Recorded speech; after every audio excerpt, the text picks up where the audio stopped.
ప్రియమైన సహోదరి సహోదరుల మీ అందరికీ కూడా నా వందనాలు. ఈరోజు దేవుడి వాక్యం ద్వారా మనం అందరూ కూడా తెలుసుకుందాం. దేవుడి వాక్యం సెలవిస్తుంది.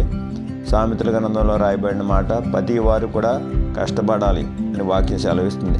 ఎందుకు కష్టపడాలి అనుకుంటే కనుక మన ఆకలే మన కష్టపడేలా చేస్తుందటండి.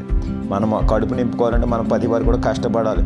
ప్రతి వారు కూడా కష్టపడి మన కడుపు నింపుకోవాలి, ఆహారాన్ని సంపాదించుకోవాలి. ఇంకా చూసుకుంటే ఆదియందు ఆదాముతో చెప్పిన మాట ఏంటంటే, దేవుడు ఈ తోటనంతా కూడా సేద్యపరుచుకుని చక్కగా ఈ తోటలో ఉన్న పళ్ళన్నీ కూడా చక్కగా భుజించండి, మీరు ఆనంద సంతోషంతో ఉండండి అన్నాడు.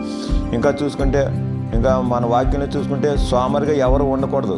ఎందుకంటే సోమరి నువ్వు చీమల యొద్దకు వెళ్ళి వాటిని చూసి నేర్చుకో, అవి ఎంత కష్టపడుతున్నాయో అని. అలాగే మనం కూడా కష్టపడాలి. ప్రతి వారు కూడా మనం కష్టపడాలని దేవుడు ఆశీర్వదిస్తాడు. ఆ దేవుడు ఆశీర్వదిస్తే అది అన్నిటికైనా ఆశీర్వాదం. మన దేవుడు ఆశీర్వాదాన్ని పొందుకోవాలి. అలాగే చూసుకుంటే యోబు గ్రంథం 1వ అధ్యాయంలో దేవుడు యోబు కష్టబలాన్ని అతని చేతి పని అంతా కూడా ఆశీర్వదించాడు. కాబట్టి ఆ దేశంలో బహు ధనవంతుడిగా ఉన్నాడు. దేవుడు కూడా దేవుని యందు భయభక్తులు కలిగి మనము చేసే పని కూడా నీతిగా న్యాయంగా యథార్థంగా చేద్దాం.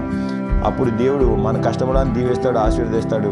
ఏ విధంగా యోబుని ఏ విధంగా అయితే హెచ్చించాడో అటువంటి ఆశీర్వాదాలు పొందుకుందాం.